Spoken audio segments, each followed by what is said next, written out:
there, thank you for joining me today. Today I'm going to be showing you how to make your own little storage pod for your sewing room, craft space, your bedroom, bathroom, wherever you might need a little something. But just a little handy little storage pod that you can hang from wherever you need it to be, just to help you keep a little bit more organised in your space. Now this video is being brought to you today because I've recently taken receipt of this beautiful new machine. It is the Janome Memorycraft 9480QC Professional, and it's kindly been supplied by Janome for me to use, enjoy and tell you a little bit about as I get to know her. Now I do have a bit of a key principle that I would share this with everybody. It would be my top tip. Doesn't matter what machine you get, whether it's a new to you, old, brand new, whatever it might be, I would always recommend you spend a bit of time just making a little bit of something for yourself as you get to know your machine, something that's not going to stretch you, but it helps you get used to those functions that you're going to use over and over again. And for me, this was definitely one of those little makes. So I have only had it a few days now. I haven't used it that much at all. So I thought it'd be really helpful if I make this little pod, and I'm going to talk through some of those very basic functions that this machine can offer you. So from the point of starting it up and getting going, we're going to make this little pod together and use this cute little machine here. So let's talk supplies. So things that you're going to need to make your little storage pod. Really not much at all, and I'm sure you've already got these little bits laying around next to you as I talk. So you need two fabrics, or one of the same, whichever you prefer, but it will have an outer fabric and it will have a lining fabric, the lining fabric being the one that goes on the inside. Now this is a fat quarter friendly project, so if you want to get a couple of fat quarters, do that. Maybe you just want a plain on the inside, I don't know. I've got two fabrics here. They are from my stash and they're William Morris. I'm currently decorating my lounge. We've got some Morris wallpaper going up and I'm going to have a desk in there. So I thought this would look really nice. Might even put a plant in this, to be honest. So have it like a little pot holder instead. Now I drew the pattern myself, so I'm going to walk through how I've measured this out, and you're welcome to copy absolutely, or think about your own measurements and size. This is very easily to adapt. Before I carry on though, let me tell you about the other equipment you're going to need. Now on one of my pattern pieces, I did the lining panel, I did decide to put some fusible foam on the back. Not necessary, but I want to have a look, see what kind of structure it gives to the shape. The other thing that you're going to need is some pins, and you're going to need some snips, an iron of course, I use my trusty little one here, and our thread in our machine. But other than that, we don't need anything. Nice and easy. And these should be quite quick to whip up as well, so think about that if you need to make somebody a little gift. But this is my sort of little drawing. Now I appreciate that might be in reverse to you, but imagine this is a fold line down here. Let me fold it over now. So we've taken our piece of fabric, our paper being the fabric in this case, and this is our fold. So we now got one piece here and one piece just here, and they are even. My paper isn't, but the fabric is. This in this instance is 9 inches long. Make this longer if you wish, that's fine. And again the same on this side. Out of this corner, you're going to remove a couple of squares, so through both layers. In this instance, I've taken 2 inches. If you make this taller, I'd recommend you make this a little bit bigger, maybe 2 1/4. We're taking the same amount off from this area here. Then, from this edge, where we've got our 2 edges, from the corner downwards, I just drew a little line along here. The idea is you do need to create a shape that gently comes down. If you want to make it straight across as a line, you can do that too. The choice is yours. So now let me show you what that looks like on fabric. So I have my fabrics cut now, and this is what I'm looking at. So this is the angle I'm talking about, with my 2 edges here, my folded edge here, and when I open it up, I've got this very odd shaped piece of fabric. And then I repeated that with my lining fabric, but this time, like I say, I did add a bit of foam. Now if you want to, you can do some quilting lines through this however you like. Now in the case of this pod, what I actually did, and I did it from the outside instead, so just followed the line round, increased my stitch length and worked around. Made it look nice, gave it just a little bit of interest. left a big gap here, and I did a few more rows further down there. So that's up to you. The other thing you're going to need is an extra piece of fabric, which I've just set to one side, 1.5 inches wide by about 3-4 inches long, that we're going to use to make our little tab handle. Now let's go to the machine. So I'm now at my machine and I'm ready to get going. So let's turn the machine on. The button is just the right hand side of the machine. I'm still at that point where I'm having to sort of grovel around for it because I'm not familiar with where the socket is. But there we go. Machine's on. And as you can see, it just raised its foot directly for me. It's very intuitive, this machine. It really, really surprises me. Now, the first thing I've decided is I could just do with a little bit more light round here. It's a little bit dark. We're getting towards the afternoon now. And what's great about this machine, one of the key things that I absolutely love, is that I have got this additional light here that I can benefit from. We've got our key area here where we can start working out which machine stitch length we want to use. Now, like I say, I want to keep this quite simple today. It's the third time I've probably used this machine now, so I don't want to be too daunted by it. So I just want to familiarise myself with what goes on around in this area here. Okay, so we've got some choices of stitches that we can use along here. It's preset itself on here for the utility stitches. I can hit, let me just go back again if I can remember how.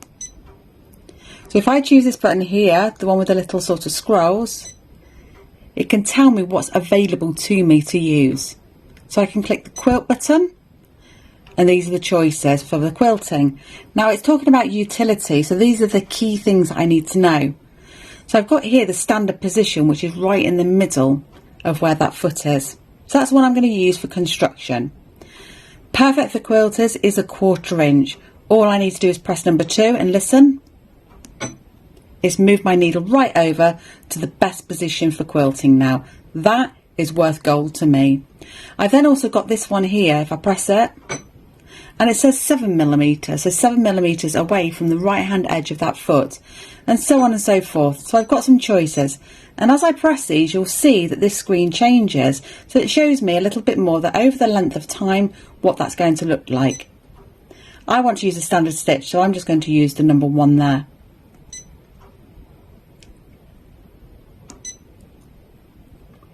Here you'll see I press the T-shirt. This tells me that in terms of utility stitches, I've got some options available to me. Now when I'm making clothing, I use a top stitch an awful lot, so let me press that one. And now it's showing me the best stitch length for top stitching. It's saying the needle wants to be in the central position and it's not going to move.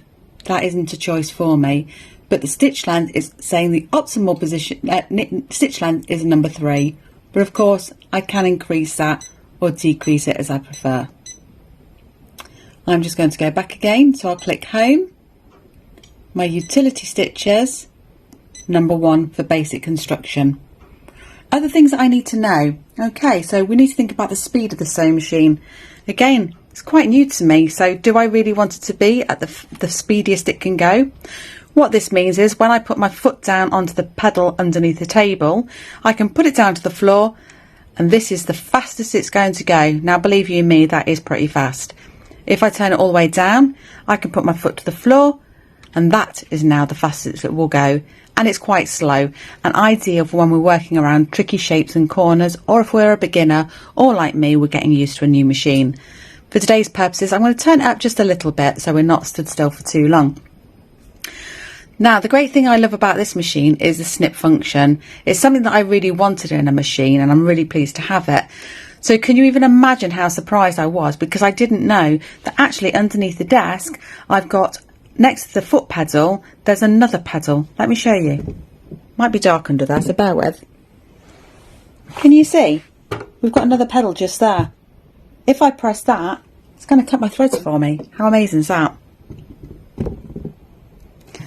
The next thing that I was amazed by is that how, again, intuitive it is, that my foot's up right now here, the pressure foot, but as soon as I start sewing, it will automatically put its foot down.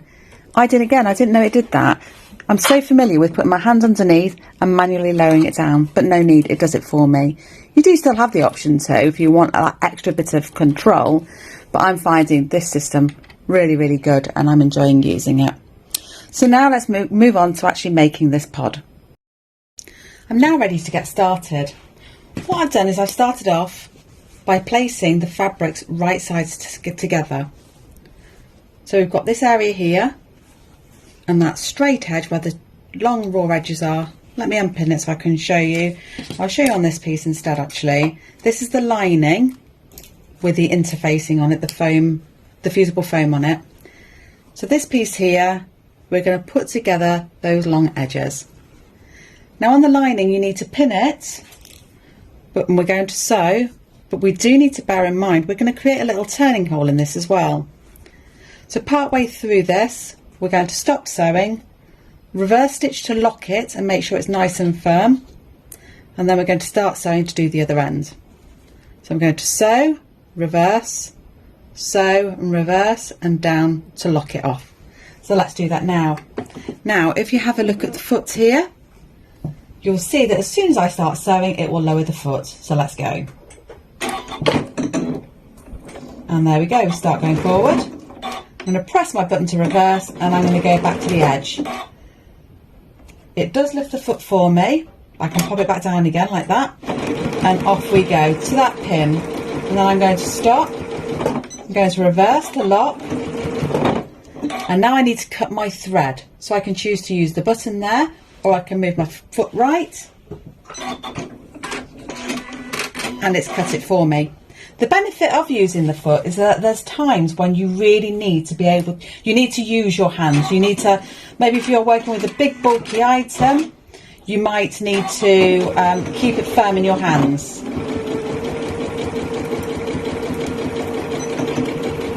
And that's definitely going to help you with that process. So that's my lining piece done, and now I'm going to go ahead and do the outer piece. This time though, we're going to sew all of it from top to bottom. I'm going to reverse those pins as I reach them. And then I'm going to reverse at the other end. From here on in, whatever I do on the inside, I will do on the outside panel as well. So I'll show you the process just for working with the foam, because it's going to be just a little bit tougher than the outer. So now we're going to sew these two edges together. Just pop one pin at the start. If you do use clips, use your clips if you prefer. Same thing again though, we are going to reverse to make sure that we are locking those stitches at the start and end. So you can see the fact that it will lower the foot for you helps to speed things up. It's removing a process. It doesn't matter that it's only a small process. It's creating, for me personally, as I do this as a professional business, it's creating an efficiency in my work, and I need that. Okay, so now we have these two areas here. This is where we create shape. Now what I'm going to do is I'm going to reach inside and I'm going to pull in the opposite direction, and as I pull them out, that will lay flat. And as it lays flat, I can add a pin if I wish to, and then I'm going to sew all the way across again, reversing at both ends.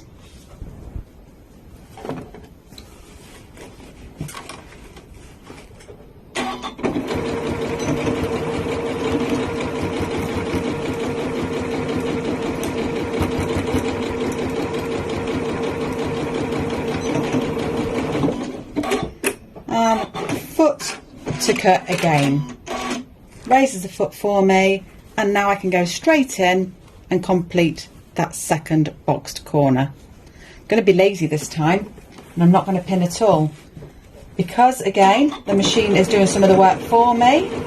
I had both hands available, so my hands were pinned instead. Not entirely recommended, but if you are a proficient sewer, I'm sure you too will follow those sorts of tips and tricks to save time as well. And there we go, we've got the inside of our pod all ready and done. So now I shall repeat to make the other panel. We're nearly there now. We've made our lining panel and we've made our outer panel. So now it's time to prepare the binding piece. Now I call it a binding piece because it's actually a little handle that we need to make. I took a long piece. I think I said at the start it was about 4 inches long. Turns out this one's 7 inches. It's going to be too long, but that's okay. And I ironed it in. I ironed the long edges inwards, like so, like that. And then I opened it back up again, and then ironed the edges to the centre line, like so. And then fold it over, and then all those raw edges are hidden away. And all I'm going to do is sew each of the long sides. And turn my stitch length up to 3.5. I'm even going to use this little tool just to keep that in place just as I start sewing. There we go. Sew one side or sew both sides. Actually, now I've done it, I think one side's enough. And then we're going to attach this little fella to either of these pieces. I'm going to choose this one because it's nice and firm, and I'm just going to fold around so the seams are on the inside, and I'm going to lay them in across that seam area like so. Pop a pin to hold if you need to, and then go straight in and sew within 1 centimetre of your seam allowance.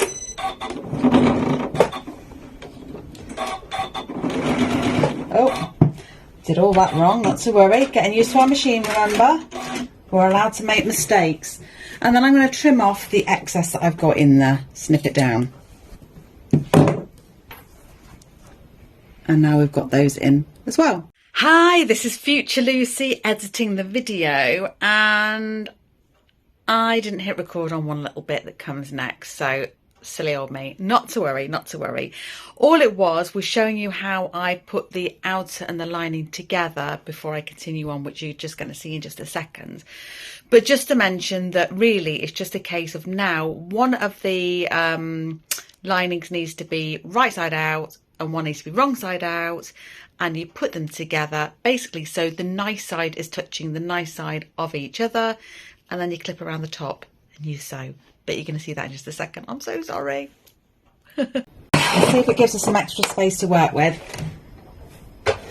Certainly when it comes to bag making, this is a great feature to have. And what I like about this machine is that even though it's got a free arm, the free arm actually gives us space underneath the neck as well. Let me just pull this back so I can show you exactly what I mean, because I think this is quite important. We've actually got this space underneath, so I'm going to slip this underneath to work, and this will very easily rotate around that arm. Let me just see if I can get a good angle. Yeah, that'll do. So that's going to slip in quite nicely like so. Start anywhere, doesn't matter where you are in this, and just start working your way around. Reverse at the start and end as always. Keep those edges all together and take your clips out as you reach them.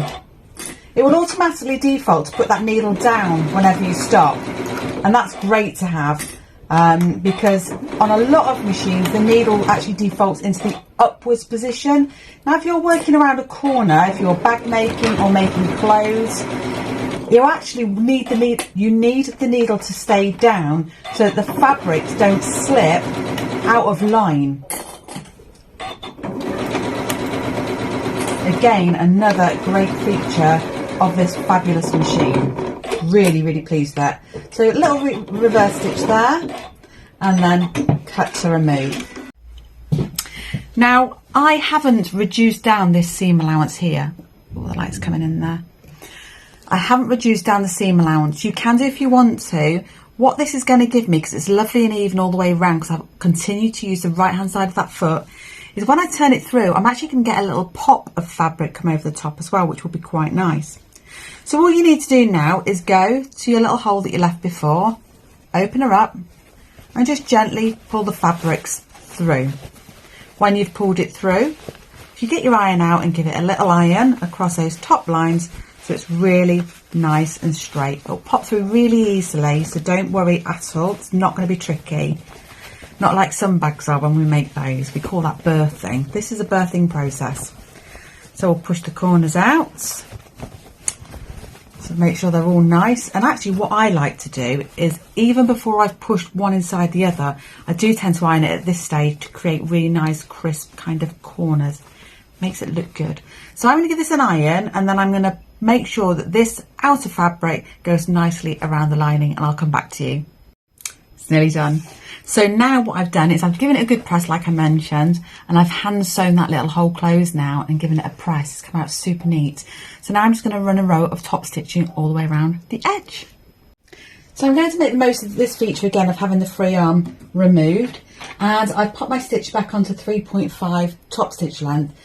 But I actually want to have my needle position right, and I can't do that currently in the settings that it's currently in. So I'm just going to press the quilting button again.